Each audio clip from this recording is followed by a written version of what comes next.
Day 2 of our pre-race interviews with some of the athletes. Again, we're going to have a little extra time to chat with some of our pre-race favorites going into the VinFast IRONMAN World Championship here in Nice. First up is Kat Matthews. She's always got a great attitude and clearly one of the favorites coming into this race.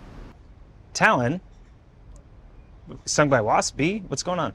Yeah, was it 3 weeks ago? Maybe 3 weeks ago now, and it'll be like a month before the race. But yeah, what I thought was just a minor, happens to people sometimes. You just get stung by a wasp or something, and I just looked down. It was in my cockpit area, like stuck in, like properly sort of I don't know, like wedged in. Did you see it before it got you or after? No, I think it had got me a few times before I was like aware of it. Maybe I honestly don't know. I thought, oh cool, just a wasp, get it out.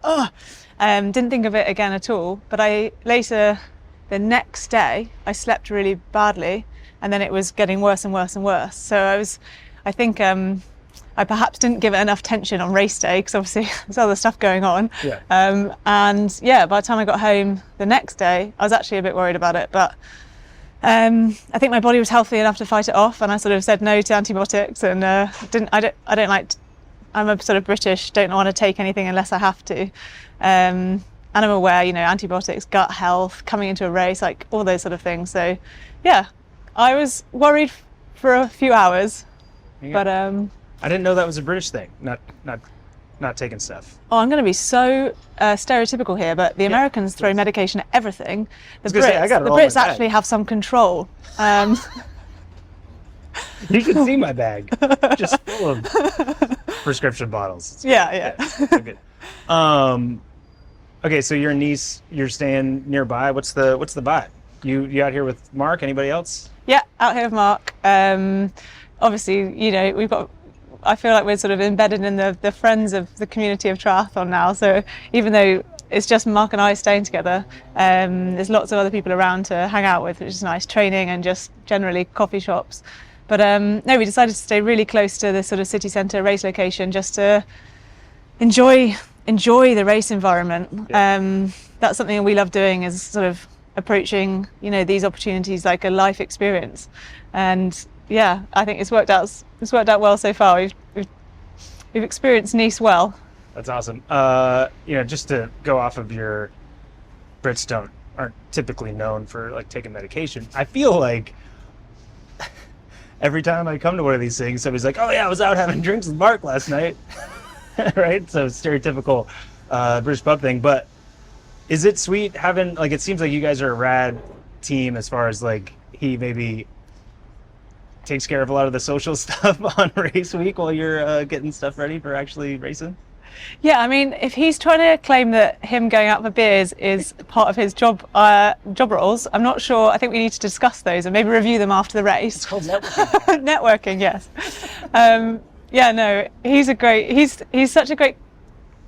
creates a great atmosphere to be around during race week. And I think it really helps me. And like I said, like just being in the city, having a real life rather than it just being about triathlon and performance. And I think that balance is something that we have in normal life anyway. So when we come into a race situation, we need to have that balance. He needs to go and, spread his wings and have a few beers, and I need that time just to be super chill, watch Emily in Paris or some other trashy thing on TV. That's amazing. Go spread your wings, Mark. Spread your wings. Call him a social butterfly. So that's the wings. He is a social butterfly. Tell him I want to have some beers with him. Okay. That's okay. You have to, you'll have to sort of book into his diary though. I bet. Yeah. In demand. How cool is Nice though for that? Like to make it feel like it's not like, it's a little bit different vibe in Kona. It's like, we're here for World Championships, right? Yeah. What's that difference like? Yeah, I mean, I don't know. I think the difference is, unless you've experienced what the Kona vibe is like, this is just normal. This is normal racing in my eyes. Like there's a few triathlons sort of signs around, a few triathletes around, but it's sort of normal people having a nice time, and they're all on holiday, which is just a great vibe to be around. Hawaii, obviously, Kona, the town is just infiltrated with the sport, which has pros and cons. So I think, yeah, differences, pros and cons. Yeah, and how hard is that though? That difference. It seems like if this feels normal to you, then it's maybe less stress, less nerves. Doesn't feel like a world championship as much. Where like Kona's very. Does that feel very different to you, or are you still able to find that space? Yeah, I guess I don't really know. Having not yet finished Kona race, I don't know. I've experienced it a couple of times, and last year when I was racing it, we stayed out of town. A few years before, when I wasn't racing it, it was great to be in the town. So I don't know. I think it's maybe more where your mindset is and your attitude in that week, and it can vary from race to race and from year to year. So it may be a bit of the location, but I think it's more general mindset. Yeah, that's fair. Let's talk a bit about that. Like, man, your world championship journey has been rocky, Hectic. a little hectic. Starting at, and you can tell me if the hectic started before this, but just like a month before Kona? Yeah. At the Woodlands? Yeah. What went down? I think it was like 12 days or something. Was it that close? Yeah. I could be wrong. I honestly can't remember. Yeah. Yeah, so 2 years ago, so I qualified in 2020. And then obviously with COVID and St. George, so race St. George. So let's just make sure that my world championship journey starts there. Yeah. With the second place. Yeah. But yeah, the first time coming to Kona in 2022, later in that year, 10 days before, wasn't to be. Qualified again the year later, turned up last year, and it didn't go so well. So there is a little part of me actually that's coming to terms with the fact that I can't be negative about my 2022, let's call it like accident, Kona year. Yeah. Because I then messed it up myself the year later. So I feel like it was sort of cool. Those are all wiped clean. Let's sort of move on to, now you're back in control and fit and healthy and ready to race. Right. And let's just, for those watching, accident doesn't overshadow like that actual accident was not an accident. That was like gnarly. Yeah, well, I've come to terms with the word accident. It's amazing how these, like, you process these things. Like, it was technically an accident. That driver did not plan to do that. It was not premeditated. So it was an accident on his behalf. Yeah. It definitely helped me. It wasn't an accident that I didn't have an accident. So yeah, but I think it's so nice now being 2 years down the line and having the perspective of like, that was real bad. And yet now I'm back, and I can say the word back because I'm like back to a position where I'm better than I was then. Right. And I like, how is that possible? That blows my mind. And it's really nice. Like I'm so much more able to talk about it and process those things. Yeah. And you can tell by like how much you're like, I don't feel like you diminish it per se. Yeah. You don't like, you're not trying to like grandize it in any way. Right. But like, I think I ran into you the week of Kona and you were in like a freaking, not a halo, but you were in like a thing. Yeah. Right? Yeah. It's a bad deal. It was pretty bad. Like most or a lot of people wouldn't come back from it like at all, let alone like to the level that you have, right? And do you lean into that as far as like what you're capable of in the sport or in life in general, being like, oh, I like do you ever forget that happened? No. No. I think I don't think it's possible to sort of forget, but it's now, again, it's like nice that it's not part of my day to day, and it has been for so long that's quite remarkable. The fact it's not I'm not thinking about it every day.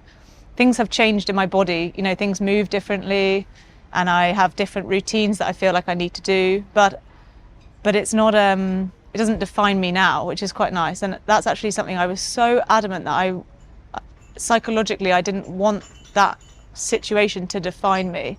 I worked before in my early years in the British Army as a physiotherapist in like complex trauma, and I had already seen how massive massive trauma could affect somebody's identity. And it was just, I remember thinking after weeks after that, just like, this is so important to me that this does not become who I am, and it's going to be part of my life and the process of recovering from it, but it's not who I am.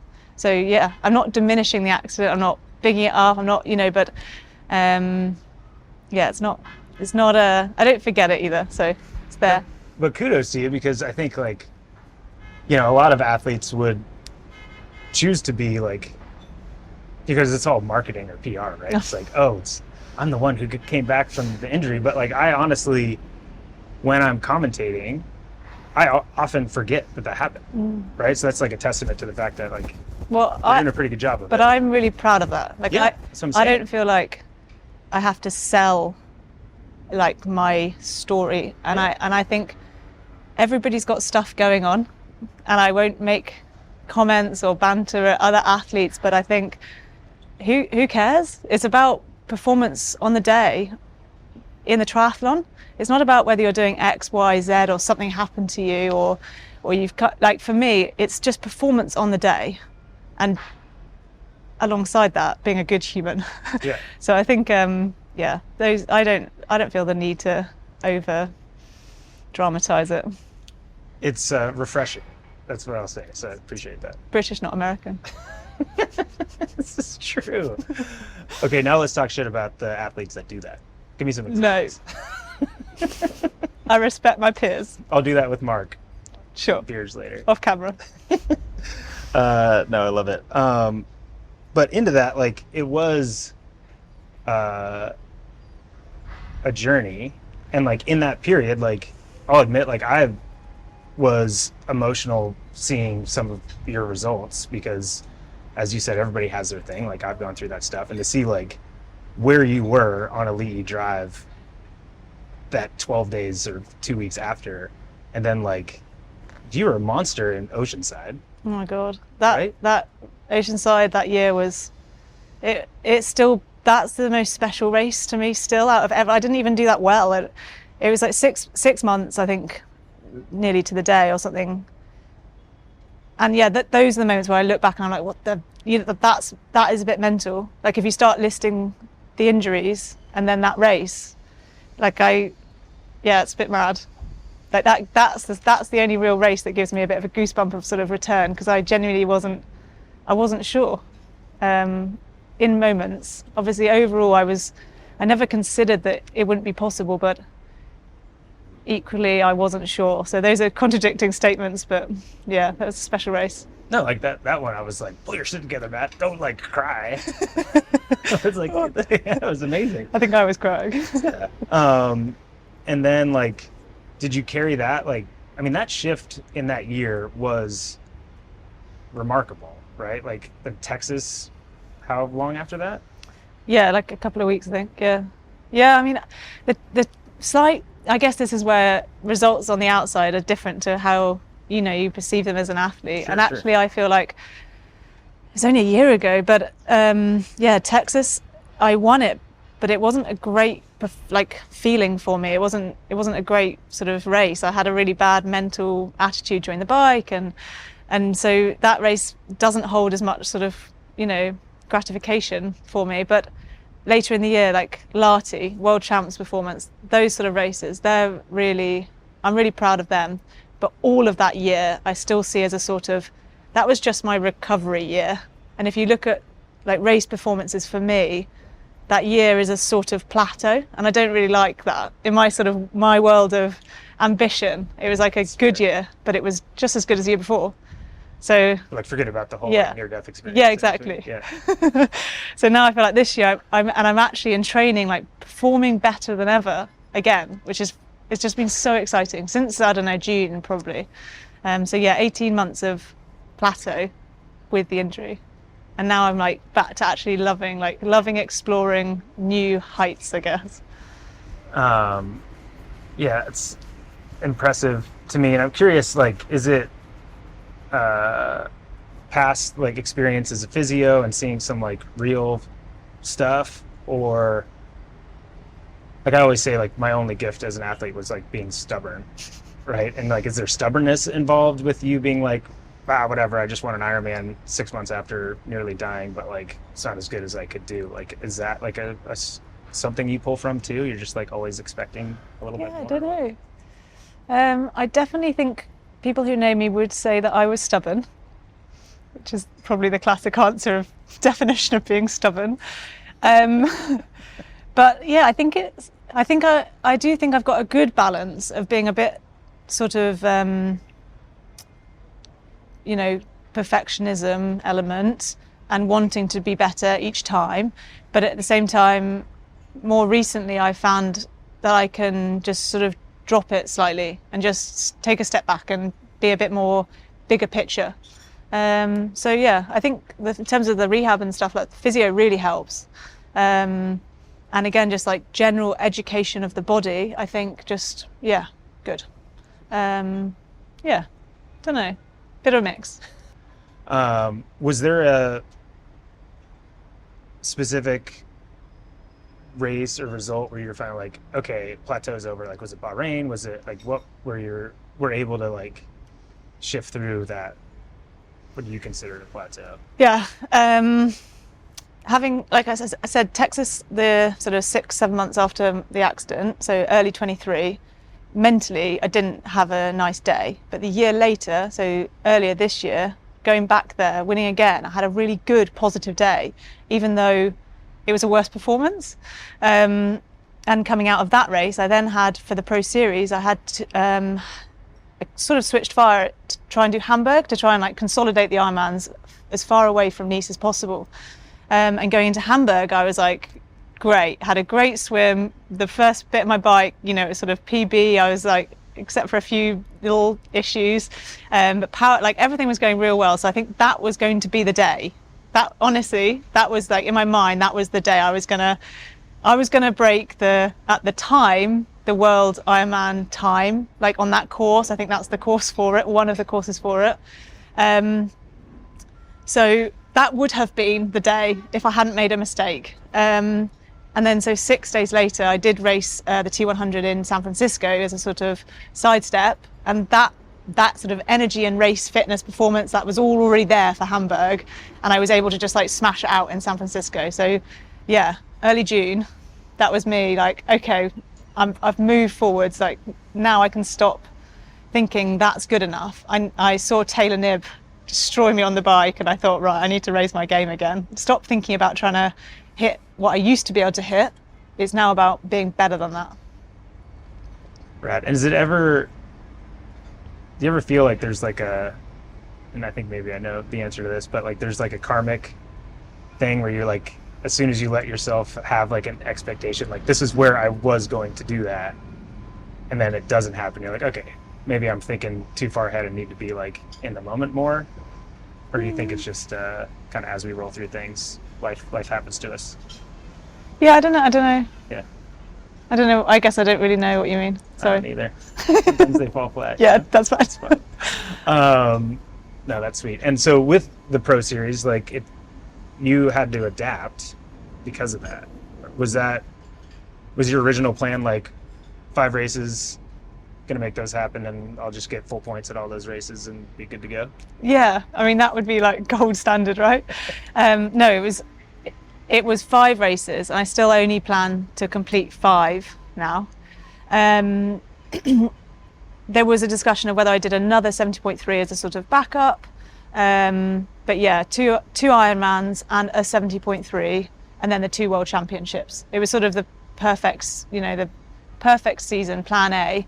And I honestly don't really feel like the Hamburg DQ has affected anything. If anything, it gave me more time to recover from my calf injury that I had at the start of the year. So I wasn't running as close back-to-back marathons. And I had a great time in Victoria. Victoria-Gasteiz was a great Ironman race. So yeah, I don't see it as a negative, actually. It's just a plan B. Sweet. And obviously right now Pro Series is going well for you. How do you see the rest of the season panning out as far as the Pro Series? And do you I know you're trying to win both of those races. Does Pro Series points come into your thought process leading into those at all, or no? It has been, I've chatted about it actually quite a lot recently, because I think technically if you count 2 Ironmans and a 70.3, which is where you'd think the winner would be at with the 2 world champs coming up, I think I'm about 2 minutes ahead of Jackie and about 20 minutes ahead of Maya and Els. So 2 minutes isn't loads. I'd hope for a few more minutes, but Caroline Pohl got the better of me in Tallinn. So I think, yes, and there is an element of sort of backup elements, but going into this race, the Ironman World Championships, I don't think you can race it to win it if you're thinking about conservative point management of the series. So this race for me, Nice, is just a standalone race. And when I come out of Nice, there'll be a couple of decisions to make in terms of how I play the next sort of step. Is it just Taupo I need to do, or is it Busselton as well as Taupo? So those are discussions to be had. I did think about doing Les Sables. Is it Les Sables a couple of weeks ago? Just as, again, instead of Busselton, like that sort of 6th race in the series to give me a buffer. But because I'm trying to also do the whole T100 series as well, I think I was trying to spread myself a little thin. So I'm going with quality, not quantity.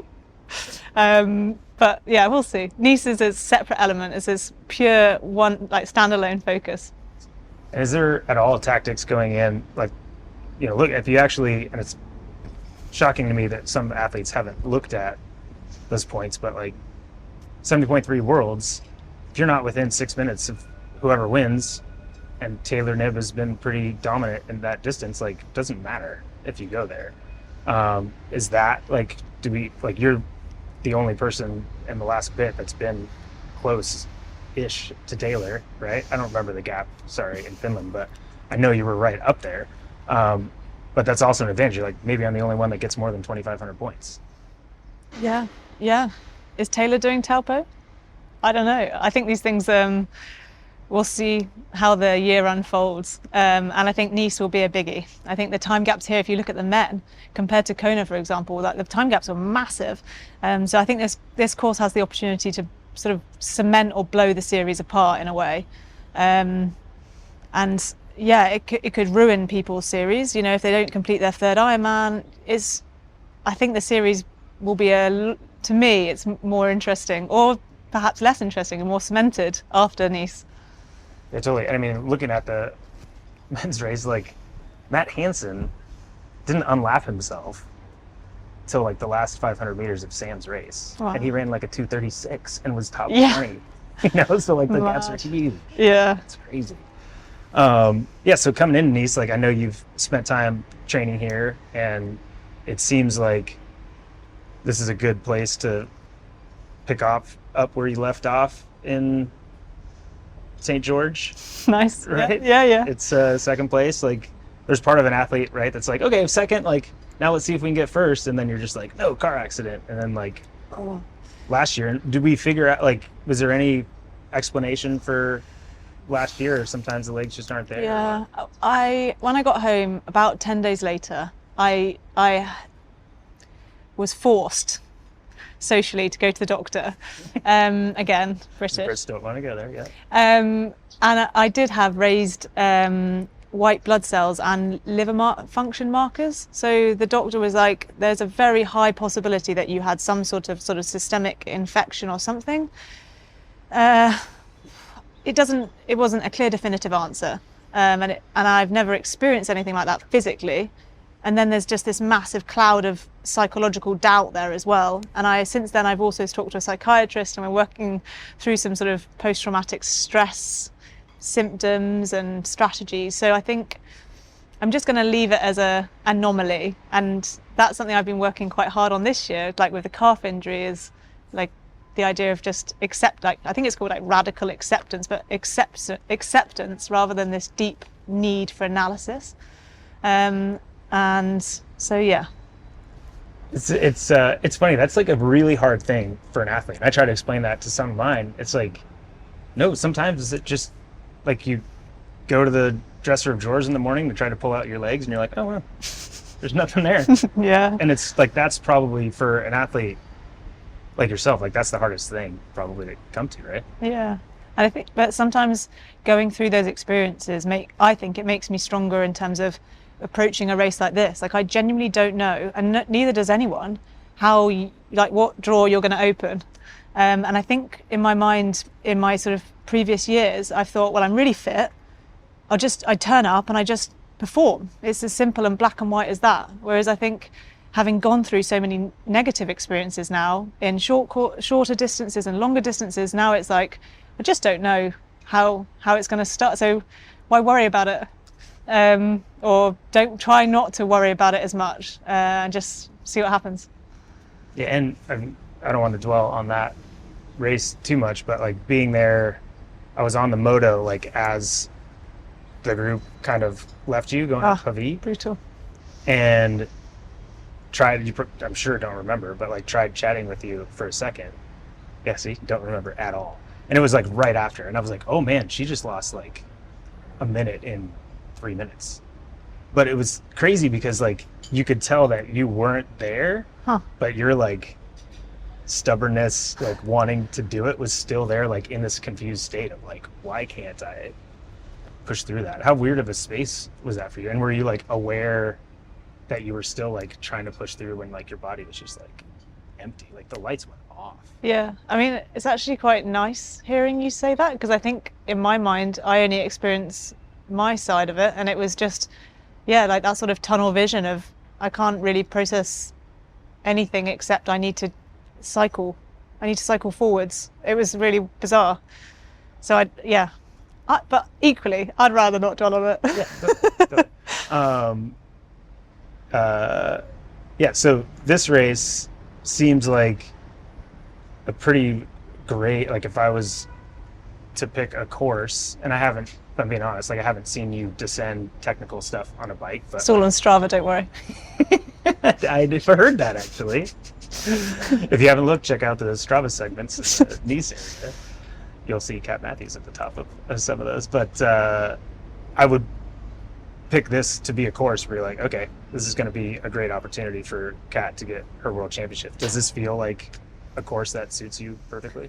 I think as an athlete, you never want to say this course suits me. As a triathlete, maybe as a pure cyclist, you know, they've really got these categories of this suits that person, this suits X. Sure. But I think in triathlon, there's so many variances across the three sports that just because there's a 45-minute climb, it doesn't mean that therefore the physique of a climber is going to be best on this course. Or just because, I don't know, the run is flat, the strength runner, whatever that category someone wants to call, is going to be better on this course. So actually, I find it quite exciting to just approach a new sort of situation. And because it feels like a blank slate in terms of no one's raced this before. Sure, like a couple of the girls have done Ironman France, but we know the course is completely different. It's much shorter on the bike and it's shorter on the run.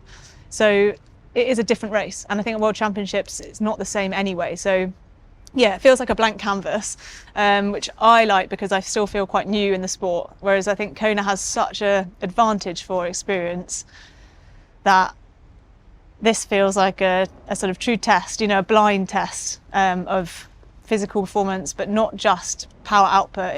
There's skill in there as well, and a lot of tactics, a lot of courage and pacing and knowing, like there's so much more to it. I think that's what I like, and that's what suits me as the challenge rather than just out and back. Yeah, and I think that's why I like that word you use, courage. I think that's, if I think of courageous athletes, that's you, right? To an extent, right? Courage, Thank stubborn. You. Yeah, either one. They kind of go together a little bit, right?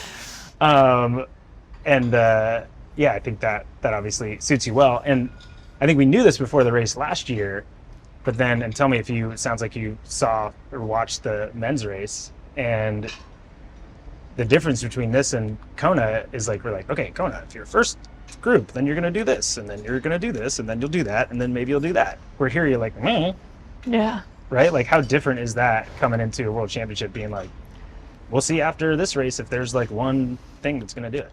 Yeah. It's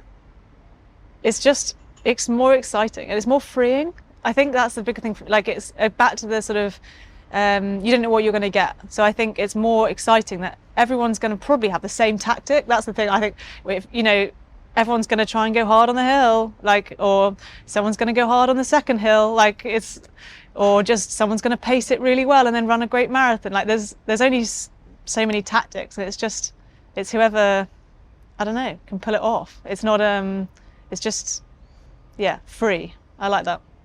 And what is it about, are you looking forward to this run course, and what is it about this run course that's like unique and different and maybe gets you a little, because you got a little smile there when you talk about the run course. I'm looking forward to this run course because I haven't run a fast marathon in about 2 years, since before my accident, and that's because I haven't been able to or needed to. So I think this run course excites me because it's twofold. It's flat, and you've just descended on the bike, so in my mind it's going to be a fast run course. Look at the men's times, they all ran pretty well. I think maybe a couple of minutes slower than their potential or PBs, but that's marginal. So I'm still looking at the low 240. Like I've got crazy run aspirations here, if I'm honest. But again, you don't know what you're going to find on race day. So you'll get off the bike and I'll be walking around a 3-hour marathon again. But I think it is exciting because I feel like the run is where you get to really show how well you've done your triathlon. You know, everyone, cool, good swim, good bike, but it's the run, it's the last 15K where it's like you've actually done the triathlon right. You know, you've paced it well, you've fueled well, you've put the effort in, and you can accelerate. That bit of the whole Ironman race is always my favourite. So yeah, I'm excited for that. But the course itself, I think the other element to it for me is that I love the race, and I don't love turning up and racing generally, but I love being in a race, like competing head to head, like that sort of, someone's just there, I need to stay away or I need to get ahead. So being able to see everyone every few K basically, that will really motivate me to get the best out of myself. That's awesome. And you know, you did say that you Thank you. haven't had to or been pushed to run fast marathon, and for the record she said low 240s in there. Is that part of what excites you about this, is you're like, I'm gonna have to get the most out of myself? Yeah, I mean, I definitely don't have, I say like the low 240s, I don't have like a run, a genuine race. This is what I want to run, this is what I want to push on the bike, this is what I want to run, because it's a race. It's, who cares in a way what you run if you're running for a podium. But yeah, I can't remember the question now. Okay. It's too exciting. You've got me too hyped up. More. I want to run really fast. I want to run.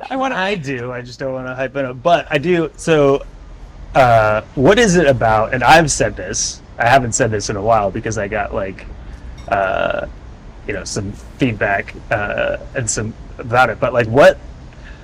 It seems like it pisses you off when people say you're a strength-based runner. Why is that so What does that annoying even mean? To me, and it's a compliment. Like I told Sebi, like, and I think you're on this, like, he's probably the best runner when it's a really, really hard bike. Like if people have been getting their quads hit by hammers for 4 hours, Yeah. doesn't matter. Strength-based runner, right? Where like if it's like an easier ride or there's not a lot of like deep muscular endurance attached to it, Yeah. then like sure, pure runner's gonna run it. And maybe are you offended that you're not called a pure runner? Yeah, maybe. I think I associate it with aesthetics, and that's where it's like, you know, it's not something someone says, it's actually my perception. And I think when you say pure, that's like a thoroughbred, right? That's the gold standard. So if you're not pure, if you're not a pure runner, then the second tier is a strength runner, and therefore I associate it with like, well, they'll just muscle their way through it. It's not very pretty, and I don't mind that, I guess, but I don't see it as I think a lot of people perceive it as that person's more muscular, so they're stronger. And I think going back to my sort of black and white physio brain, I'm like, we know that's not literally not true. There's lots of girls here who have less muscles than me, but probably much stronger. But they're probably way less efficient as a runner. So it's just, I think it goes back to my little, probably again, my own issue of sort of preconceived opinion on how body shape and your image we associate that with performance. Like, oh, that person's like shredded, so they're going to race real well. It's like, well, might not work like that. Like, fact, it doesn't. And it's just, I think it's that I often get quite passionate about, that yeah, we associate body image with performance. Like, you look really fit, and it's like, no, you can't look fit. If you physically can perform fit, great, but fit is not an adjective to as you look at someone, potentially. But then again, if someone calls me fit, I'm like, yeah. So it's not, you know, I think it's very hard to get it right. As we're talking about everything, it's very easy to offend people if they've got, you know, their own preconceived opinions. No, I mean, I appreciate that, and I think that's accurate. I mean, I used to be 250 pounds, right? And then when I did all this, and people would say I was, you know, like, I don't know, it wasn't strength-based. Nobody would ever compliment my running, for the record. But yeah, I would take those things from that point of view, and not like where I took myself, right? And certainly for me, it's never a body type thing. It is it's more that like grit and like stubbornness, or like that, like you're a battler to a certain extent, right? So if it's like really freaking hard, that's a strength-based runner. And I think for this course, that mentality, and we saw that in the men's race, like you're gonna get off the bike and yeah, there's that descent, but I think the legs might feel a little different than they had before. Yeah, well, who knows? I had a really hilly bike in San Francisco, and I ran like best I've run in the last couple of years. So that gave me so much confidence that I can sort of thrash myself, and it's still, sometimes I pull out the good leg draw. So yeah, I'm not worried about that, which I think a lot of people will be.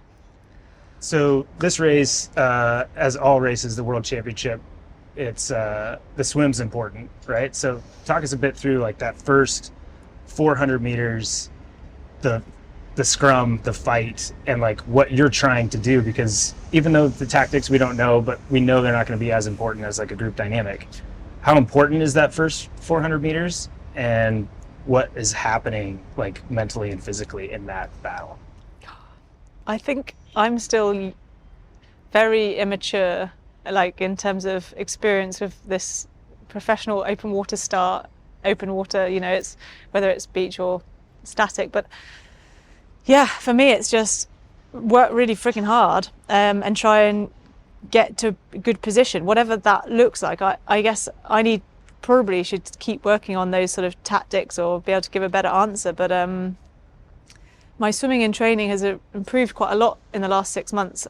So it gives me a lot of confidence to try and be with that sort of, you know, first or second pack. Now we've got a bigger sort of, it's not just Lucy at the front, you know, we've got a small pack perhaps at the front, and then you've got the chase pack, and then you've got the second pack, and this year I've swum in all of the ranges. Literally I've swum at the front, and then I've swum in the second pack back, which is for me a really bad swim. So I just don't know. I feel like that's the one thing that I got to terms with a couple of years ago, is I can't seem to control that. I can control my effort and training and consistency and being as best I can in training, and hope that translates into a race. And the race, who knows? It just depends on so many different factors, so many different people, so many different split seconds of arm strokes and feet kicks, and I don't know. It's freeing.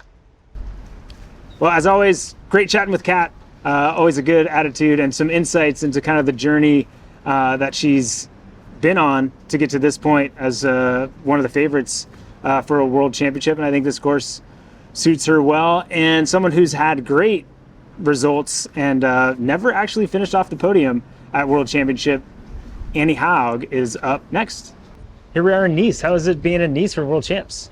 Yeah, it's nice. It's something different, and yeah, I really like it here. It's like amazing scenery, and I'm really looking forward to the race. Yeah, how different is it having a world champ race over here in Europe? A little bit like logistically easier? Yeah, for sure. I mean, I was coming straight from Lanzarote, so it's not like a massive trip, and I really enjoy it to be so close, and it's even possible to get family over and friends, and yeah, that's really nice for us Europeans to have finally the World Championships close by. Yeah. Not that you need any help. You've got pretty good results at World Championships. Have you ever not finished on the podium at an Ironman? Not yet. And what is it, like 2 or 3 thirds? I had 3 thirds, 1 second, and 1 first. It's pretty good. Which one would you like again? I mean, I prefer the golden one, but I mean, I think it would be pretty tough. But you were out here for 70.3, yeah? Yes, exactly. Was that just to like preview the course and kind of see the area? Did you train beforehand or? No, I mean, I wanted to use the 70.3 age group race to like see the race course. So the idea was to come here with my manager, have a look at the Ironman course, and then race the age group race, the 70.3 under race condition, because the whole descent will be integrated in that race. So, but sadly it didn't happen because the flight of my manager didn't arrive and the plane flew back to Germany and I was alone in this. So that's the reason why I'm here a bit early, to have a good look at the race course and get familiar with that. And yeah, but it is how it is. Sometimes life had different plans, so you have to adjust to that. Yeah, and I don't remember the time, but you ran pretty fast here in that half marathon, yeah? What was the time? I think it was a 1:13, but I'm not sure about if it was exactly a 21K. So. It's Ironman, of course it was 21K, exactly. Is that your fastest, or what's your fastest 70.3 run split? Yeah, it's a 1:13-ish around, yeah. That's pretty fast. Yeah, it's a pretty damn fast course. I mean, it's as quick as you can make it. It's a flat, a straight 5K one way. So, I mean, there's no much you can think you can make it any quicker, you know? So, yeah. Do you think it'll be just as fast, maybe not 1:13 pace, but on race day, do you think it's a course that suits you well? Oh, it all depends. I mean, triathlon, I always say, it's a complex sport. Every discipline has an influence on the other, and it all depends how hard you have to go on the bike and see how much is left for the marathon. So it's not a swim and a bike and then run the fastest marathon. It's get the best performance out of you. And if it means you have to go a bit hard on the bike and go 5 minutes slower on the run, but you get the best overall performance out of it, that's the way to go. So you never know how the race will unfold, but for sure I always go for a fast marathon because that's what I like showing, what I'm capable of. But I mean, like I said, it's triathlon and everything is connected, and yeah, you will see. Yeah, what do you think the run times are capable of on this run course? I think it will be damn fast because it's a fast course, and now the temperatures get a bit lower as well. I think the boys raced 1 or 2 weeks before, so it makes a massive difference how hot it will be. But I think on a flat course everyone can run quick. So if there would be a hill inside, it would be more like it would divide the good from the bad runners. But now on a flat course, I think everyone is capable of good times. So we will see, yeah. Yeah. And this bike course is a little bit different than we're used to. Are you excited about the challenge of the bike course? I'm really excited, and I think the good thing is that no one knows what to expect, because of course everyone was out on the bike course, but it's so different to race it under race conditions, to pace yourself properly, because I mean, you can really burn all your candles on the first hill and then you have nothing left. But I think you have to be really fresh, mentally fresh for the downhill, and yeah, to have a good marathon after, because it's not over after the first 25 Ks of climbing. It's a pretty long day in the office, and you need to have a good nutrition management on the way. Yeah, I mean, how different is that? Like, obviously the descent, as you said, mentally you got to be focused. So putting in the nutrition for that, but you also have to manage nutrition for the race being so much longer. How difficult is that, or new challenge is that? Yeah, I mean, I raced Ironman Lanzarote, so that's roughly the same time like Lucy needed for the Ironman. So I assume we will be slightly over 9 hours. So yeah, but you have your nutrition you take per hour, and then you just have to get a little bit more into it. Yeah, so I don't think if it makes a lot of difference, but you need to be on top even on the descent with your nutrition, because it's easy to forget because you're so concentrated. But I mean, you really have to stay concentrated and focused to do no mistakes. Otherwise, your marathon will be a damn long one. And since you've been out here a little bit, have you had a chance to do the descent? Yeah, I did it twice actually, yesterday and 4 days ago. And apparently in the 71.3 age group race. So yeah, I hope I did my best to prepare for that. And yeah, but race conditions are always different. So yeah. Yeah, and what do you think? Like, it's obviously challenging, but to me it seemed like you have to be on the brakes enough that like you can be, as long as you're focused, you can be aware of what's coming. Yeah. Yeah. I think it all depends how fresh you are mentally. Yeah, and yeah, we will see. So I hope everyone is safe down. That would be the most important thing, to stay safe on the bike and don't take too much risk, because I mean I don't think you can lose a race on the downhill, so better safe than sorry, and keep it under control, and there's still a marathon to run. So I wouldn't say the race is over if you don't descend very well. So I mean, I think everyone is putting a little bit too much importance on that downhill part, and yeah. Yeah, kind of get through it safe. Yeah, exactly. I think that's half of the job done. If you get down and you're safe, and yeah. And so yeah, this race, the dynamics are going to be much different than Kona and St. George to a certain extent, right? Like as far as group dynamics will be much different. How do you think that'll play out, and how do you think that like puts the ball in your court? I actually have no idea how the race will unfold, if everything will be separated in the descent, or if there's actually groups going up, because I mean the field is so good at the moment, so everyone can ride a bike. So I mean, we have to see on race day, because no one ever did it before. So maybe there are big groups, maybe there's none. I have no idea how the race will unfold, and that's a cool thing that no one knows. And yeah, we have to wait until race day, but it would be nice if the field would be a bit separated for the descent. I think otherwise it can be a bit dangerous to go with a pack down the hill. So yeah, we will see. Yeah, and you said you watched the boys race. Anything you learned or like surprised you from watching that? I mean, not really. I think the guys who know the hill very well and know to pace themselves were in the front.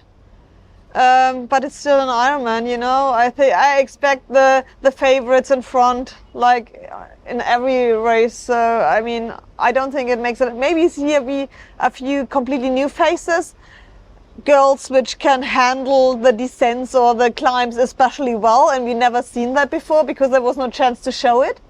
And I think the temperature plays a big factor as well, because some people just can't deal with the heat of Hawaii.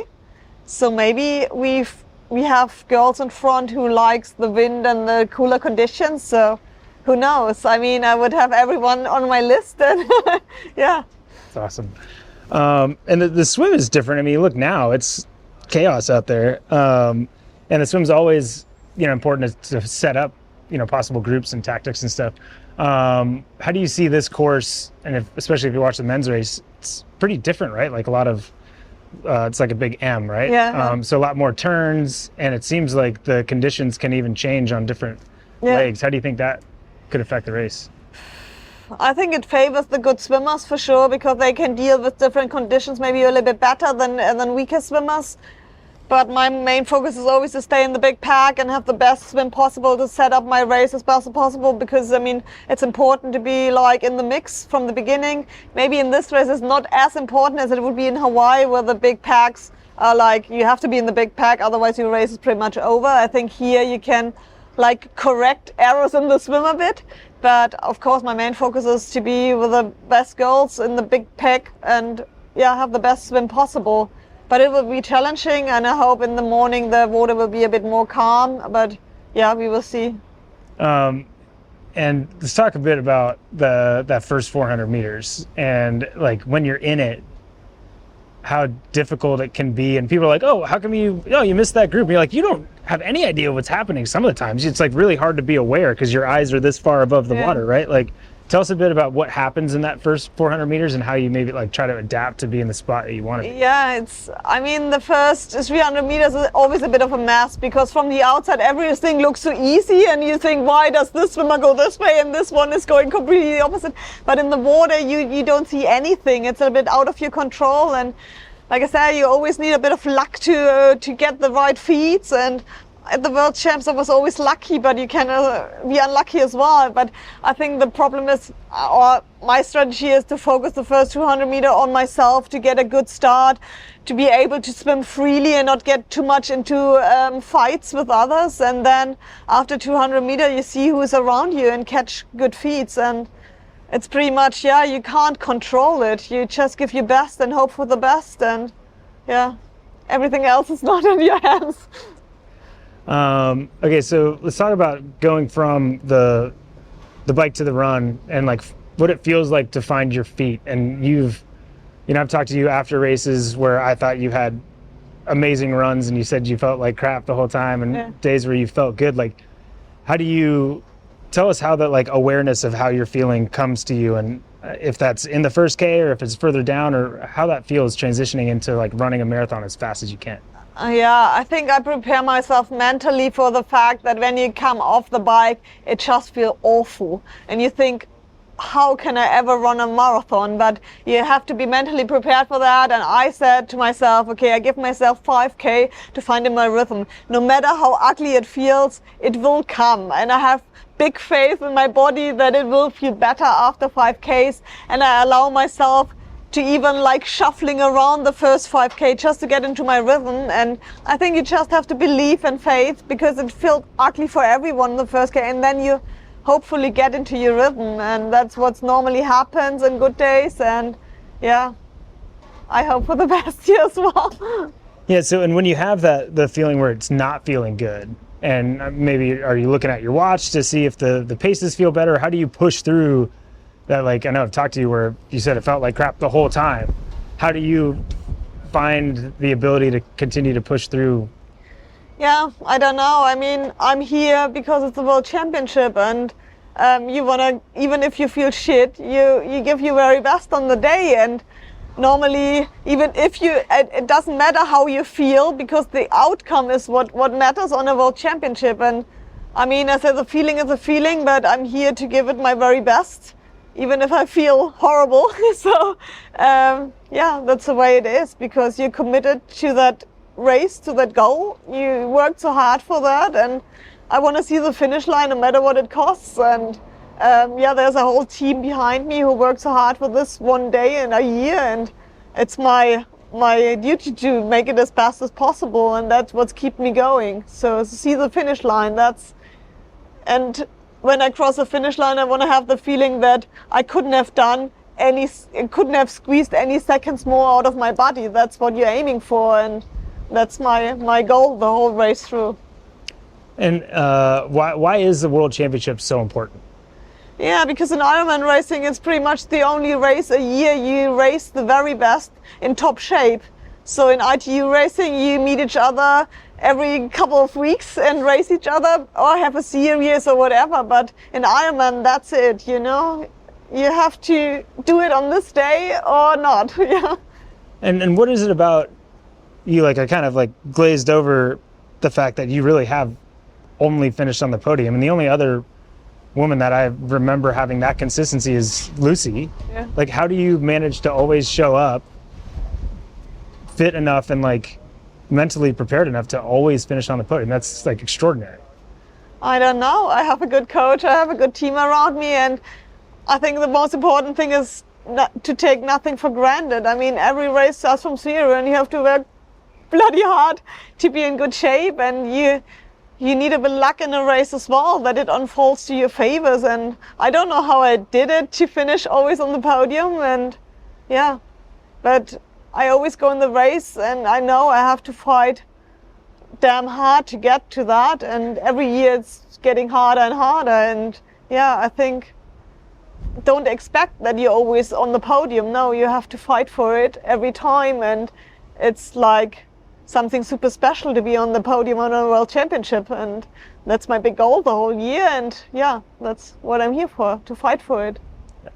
And to get on that podium, you've seen being at the top, but you've also seen being behind, and a lot of those women that have been in front of you are here racing this weekend. Tell us about how, maybe who those people are, how it is racing against that talented of an athlete, and how they bring the best out of you.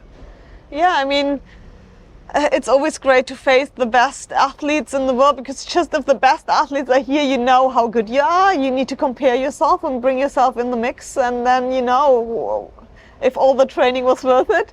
And yeah, but I mean, in an Ironman race, you always have to focus on yourself, especially in a race like that. You can't really race the others. You need to make sure to get the best out of yourself, and in the end, you see how good you are. And yeah, it's always interesting to see where everyone is up, because you hardly meet each other during the season, during the year, and yeah, you need a very, very good day to be on top of this podium this year. Yeah, and I've seen some battles on the run, right, with you chasing, and with Lucy and with Laura Phillip last year. Like, you're always back and forth. This course is much more in your face. You will see most of them 7 times on the out and backs. Tell us a bit about the dynamics of maybe the mental games or the focus, or what you're focusing on, or if you're looking at signs that they're weakening or strengthening. Like, tell us about that.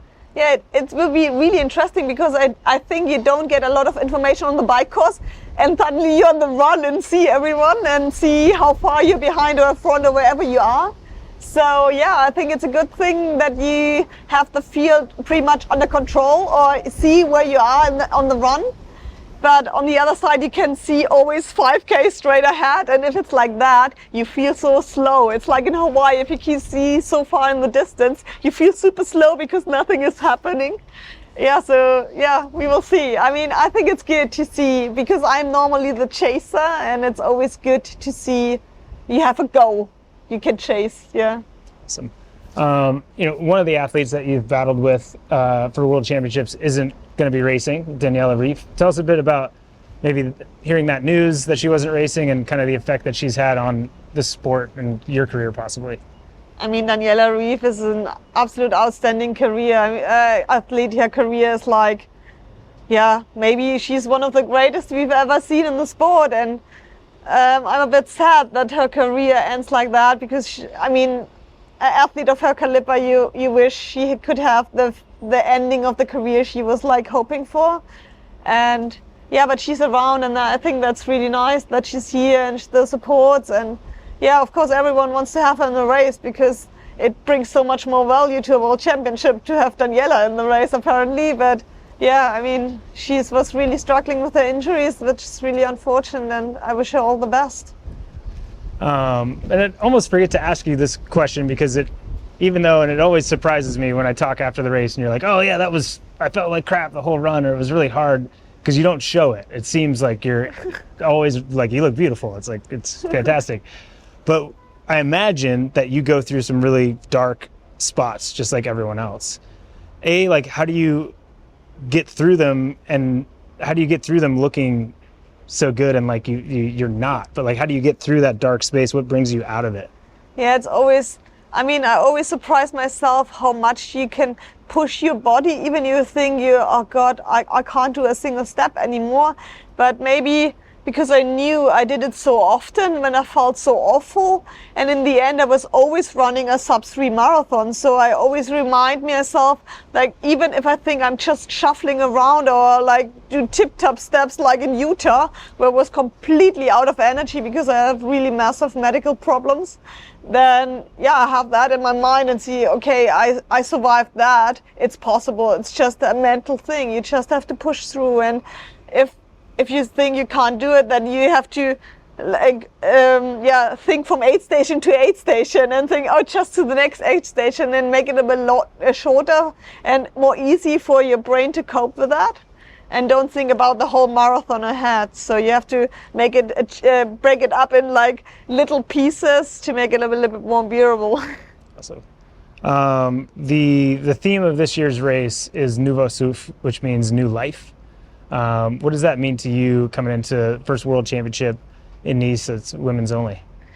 I think it's absolutely fantastic, because I mean, I've never been that athlete who said just Hawaii is the place to be. For me, a World Championship is a World Championship, no matter where it is. It's a certain race where the best athletes in the world come together and fight for the World Championship title. And I think it's because Hawaii is so specific and suits maybe just a few athletes really well. So I think, yeah, it's really good to have to show it on every single course, under every condition, that you're one of the world's best, because that's what World Championship are made for. And I think we are pretty much the only sport I can remember that World Championships are always in one place. So I think it's good that it's moving a bit. Love Annie's attitude. She always brings a smile to everybody's face on these pre-race interviews. Hopefully you guys could gather that. But here for business and trying to get on that podium again. And last but not least, leading the Ironman Pro Series, Jackie Herring. It's been a while since she's done Ironman. She decided to come back this year, and it's been, I'd say, pretty successful. Let's see what Jackie has to say coming into World Champs. Okay, so World Champs, but the backdrop is a little bit different. What's it like being the American in Paris, but not Paris? We're not in France. Paris. We're in Nice. Yeah. We're in Nice. Yeah. Yeah. Yeah, it's cool. I haven't been to World Champs in 10 years for Ironman, so I don't know. I guess it feels different. I've been at 70.3 Worlds, and it's kind of the same. Seems like the hype is a little bit more, though, at the full Ironman. Yeah, it's pretty cool. I'm settling in and getting my feet wet and getting used to everything. Sweet. Yeah. Is it the hype's different, but like it's always a little like personally different, like prepping for an Ironman than the 70.3 Worlds, right? Like 70.3, it's like no stress, right? I find the opposite. 70.3 is quite stressful because the effort is so hard and so unnatural for me that I have a lot of stress leading into 70.3 Worlds because I know I'm going to have to go completely uncomfortable for a period of time. And for Ironman, it's a longer day, but you're never going in that like death hard zone. You're just doing the day. So yeah, less overall stress. Wow. Okay. So I guess the only reason I'm confused, because I see you as that athlete that like that would be challenging going hard, like because you're consistent over like longer, harder courses. Why the heck did you take like 9 years off of Ironman? I think I know the answer, but like why'd you take so much time off of Ironman racing? Yeah, as I've discovered this year, and most people know, Ironman training takes a lot of time and a lot of effort and just general planning and work and all that. And as everybody knows by now, I have 2 kids, and my kids are 6 and 8 now. And it was important for me and necessary in those early years for me to just be there and be available. And frankly, I just couldn't even wrap my head around training for an Ironman. There wasn't an ounce of my being that even wanted to do Ironman up until actually this year. This is the first time that I've had the urge to even attempt an Ironman. So I think, yeah, I just need that time for them to get a little older, and maybe for my own self to mature as an athlete and get more robust in handling the training, and yeah, maybe get better to where I felt like if I went back to Ironman, I'd be able to do a good job. Wow. Yeah, I guess I didn't realize they were that young. I mean, that makes sense for your break, but have you found it to be easier than it was before, as far as like the actual Ironman effort, like the actual race, since you've had kind of that top end for so long? Yeah, maybe. I mean, when I did a whole ton of Ironmans before having kids, and I was not training the way that I am now. I was not doing anything in a real professional type of way. And you did like a ton of Ironmans, I did, right? I think like 24 Ironmans. Were you doing like 5 a year or something? I was doing a lot. Yeah. Yeah. So I was racing as a pro, but I was operating quite a bit like an age grouper. Like Yeah. I had the Ironman bug real bad from the start, and I just wanted, give me all the Ironmans. Yeah. So I wasn't going for performance as much as I was just going for having all these cool experiences. Yeah. And so that was its own phase. And I think now re-entering, it's a completely different phase where I figured out, I learned a lot about how to train and how to train well and what my body can do and not do. And now I can use that to try to actually perform well. Yeah, and have you been surprised by how well you've performed moving to the Ironman distance? I guess, I don't know, not really. Yeah. I always knew and had a feeling. I mean, I had a sense that I'm much more of an endurance machine than I am anything fast is pretty impossible for me. So endurance has always been there, but I think the way I've gone in the 70.3s the last few years, it gave me confidence that I might be able to do well if I moved up in distance. Just taking what I had done there and making it longer honestly sounded easier to me. Right. So yeah, I am a little surprised just that my body's holding up and I'm still healthy and still motivated. So I guess on that front, I feel a little kind of pleasantly surprised. Yeah, that's rad. I mean, I wouldn't say I'm surprised, but like fastest American Ironman ever, right? Like That is surprising. That was a lot What are for your people first doing? one back. Yeah. Like that's pretty. I mean, you got That's surprising. Yeah. That is surprising. Okay, good. You give me that. I was shocked. Right, that's awesome. What'd you run there? Like a 252 or something? 252, which That's crazy. I knew I had a feeling that I might run around then. That makes sense to Yeah. my brain because that's the right pace. And it's funny, like watching you race halves. Yeah. Like when I'm watching you, like literally, like at St. George, I was like, oh yeah, she could do this 10% slower for twice as long. But like actually seeing you But do to it, you're like, actually shit. do it and for the body to allow you to do that is a whole nother thing. So I was really glad and for both Ironmans, like Lake Placid, it was a little bit more of a battle for me, but even still my body managed it pretty well. So yeah, I'm happy about that. That's awesome. So last year in Lati after the race, I was like, and I was talking to Rennie about this like a couple weeks ago, and I was like, yeah, I can't remember who I was with. We were talking to you, and you were like bummed after the race, and you're like, man, I don't know if I'm gonna, maybe this is it or something. Yeah. And Rennie's like, that was me. That, you know, like it was you and Rennie that were talking, but you were at this like low point, which we all do after a race. Mm-hmm. And, you know, I think Rennie and I both were like, no, you've like, not yet, right? Was that moment, tell us maybe about that moment, and did that bleed into why you decided to go back to Ironman and maybe focus on the Pro Series?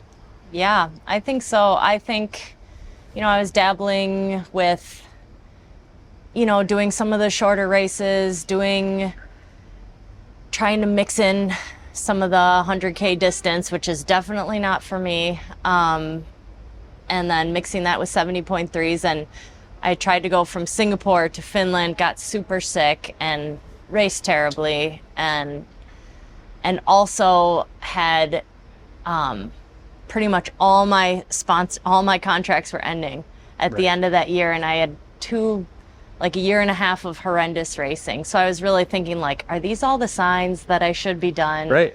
And, you know, I kind of just mulled that over for a little bit. And I think I just started dropping some emails and talking to some people and realized, you know, yeah, maybe Ironman is the way to go. If this is like, if I'm getting beat down at the short stuff, maybe I need to just like go to what I think works for me. And that's like exactly when, that same day, I think I kind of came to that thought, the Pro Series was announced. And so I was like, aha, this is it. So it really, and then I got excited again. So, and then I was like, okay, I got to get some contracts. I got to get my sponsors, get everybody going on this plan. So it really worked out nice. And I started the year feeling, number one, healthy again. My body kind of got normal. And then secondly, I had a nice support system of sponsors and partners that I felt were like kind of going on this mission with me. So really good. Yeah, that's right. And it's crazy how that works, right? Like, and I assume with your personality too, it's like, it's daunting if you're like kind of beat down to be like, oh, yeah, I'll just email sponsors and act like I'm super excited about racing next year. Like that's, like for that to come together that way, it's pretty crazy. Yeah. Yeah, that's funny.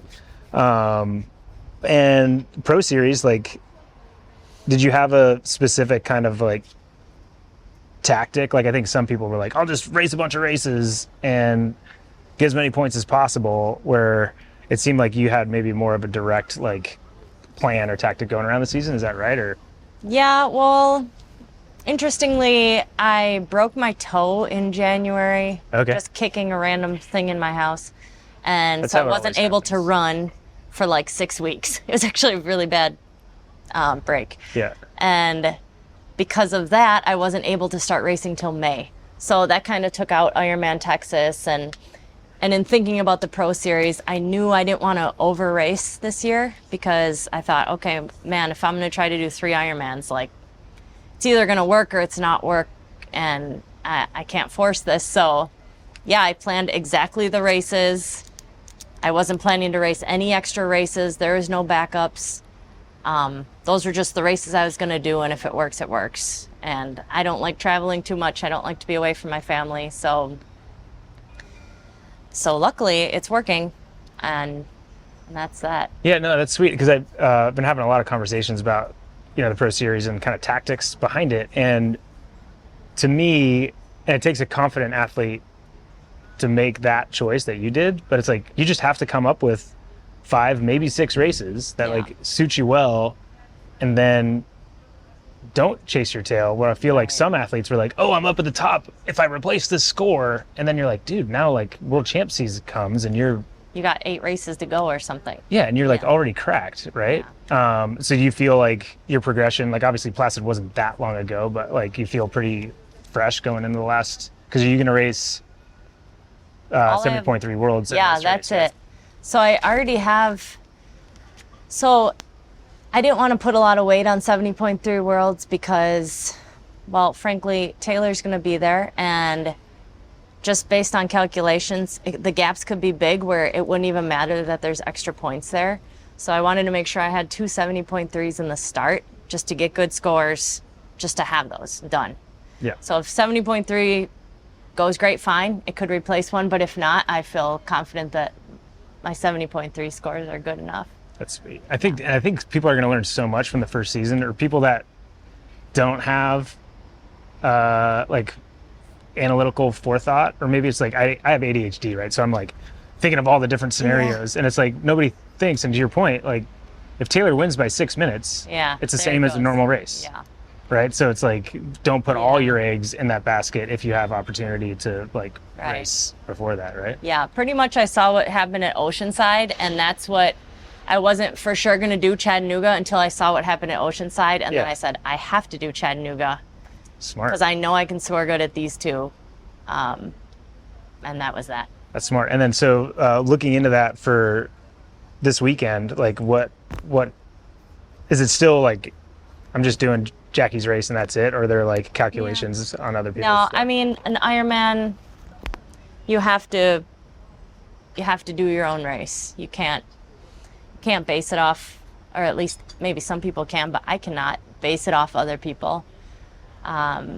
I have to do my thing in the swim and do my thing on the bike, and then also really do my thing on the run. There's only so fast, you can't like magically race somebody else's race. We all have our strengths and weaknesses, and you can't get your feelings hurt by people going ahead of you at certain points, because that just might be a point that they're strong in, and then there's going to be another time where you get to showcase your own strengths. So yeah, for me, obviously I know the other people that are trying to do the series and score the points, and there will be a time potentially on the run where I'll think about that, but maybe not. Overall, it's just, I'm trying to put together my best, most solid, full day that I can, regardless of whatever anyone else does. Right. Looking at, whenever a commentator watch you race 70.3, it's always like, the tougher the course, the longer it's going to take, the better it is for Jackie. Or like, that's what my assumption is, or my observation.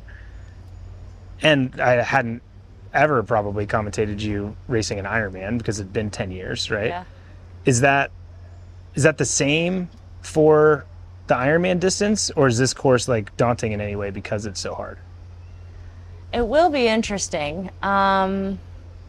I think Hamburg eased me in well because it was such a fast, shorter, Yeah. you know, it was done quicker. Like the bike ride was only whatever it was, 4 hours 20 or something. So it went by really quick and you don't have to eat as much. And, you know, like it was a great transition from 70.3. And the run there was really similar to the run here. The run there, we had 4 out and backs where you have people the whole way. You know, it's great to keep yourself and your mind occupied while you're running. You don't get bored. They're not sending you out. You know, it's not like Kona where you're on this mission in the middle of nowhere and you got so much time to think about it. You're in it with the people, and I think I really like that. So I think this course here, I've ridden the whole bike course since I've been here, and I love it. I think it's beautiful. I think it will be challenging and entertaining, and I think the run course is exactly how I like it. Sweet. Yeah. Hang on, I have a bug, I think, or something. Uh-oh. Oh no, this thing is just bothering me. She had a maybe. bug going around. Nope, too. it's there. Just something. There was a fly being very aggressive. Now my collar's popped. You can pop your collar if that's a steez that you got. It's fine. It's fine. We can get camera, pop the collar. What is it about a world championship that like makes things just different? I mean, I think just that you have to do stuff like this. You have to do interviews, and for all of us besides Lucy, we don't normally do this stuff. We just kind of roll up and do an Ironman. That's pretty much all that feels different to me. You just have to do a few extra media engagements. And I got a new kit. I mean, that's exciting. Got a new outfit. Is that an advantage because you're like, oh, look at that chick seems stressed out. Whatever. it's just Yeah, Ironman. usually I wouldn't be included in this type of stuff, so I actually count that as an advantage. Normally, I'm like, oh, they're wasting so much energy having to talk to and do all these photo shoots and interviews. I usually do nothing, so I get to rest up, but yeah, it's kind of fun to get to do this too. I actually got paid off by some of your competitors. This is a 2-hour-long interview. Yeah, and that shade is going know away I here hate in a talking. second. Yeah. Yeah. Shade's going away. I'm gonna tell Here's Pat good. about your new kit, and I'll send it to Sean. Oh, I haven't Oh. seen it yet in person. They shipped it to my house after I was gone.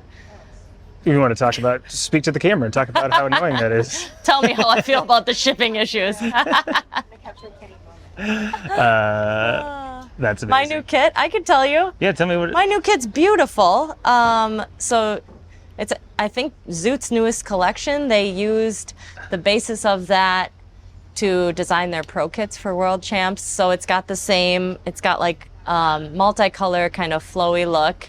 And then to kind of keep my theme with the pink, it's got pink on top with this my tattoo, which is the flowers of each of my kids' birth month, my kids and me and my husband, on the sleeve, like an arm sleeve tattoo. And yeah, I like it. beautiful. I like it.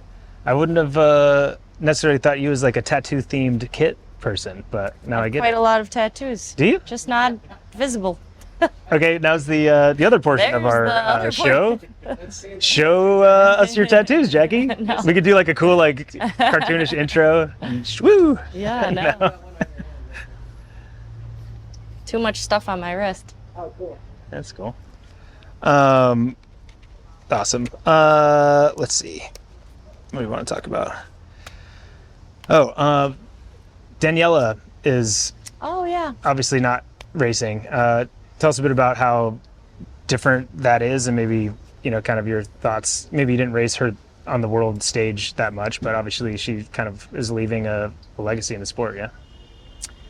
Yeah, I mean, I think we're all mixed about her having her body kind of forcing her to retire, because I think, there's a part of me that wanted her to have this really cool fairy tale ending. I think this course would have suited her because she's so tough. I think she would have done really well. So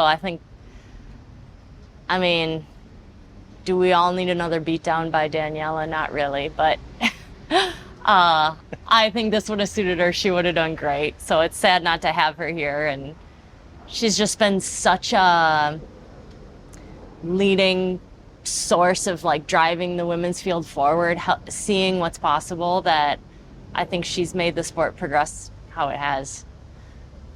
It's awesome. And I mean, I've asked most people that question, and they're like, no, there's none of me that is like pumped that she's not here. Like, come on. There's a little bit of you that is stoked that you don't have to race Danielle. Well, yeah. Do we really need? Yeah. You don't need to act like it's like all like, but yeah, sweet. There's one more spot I get to get because. But you're right. She would have been a monster on this. She would have been so good. Yeah. Okay, so so this run course, lots of out and backs.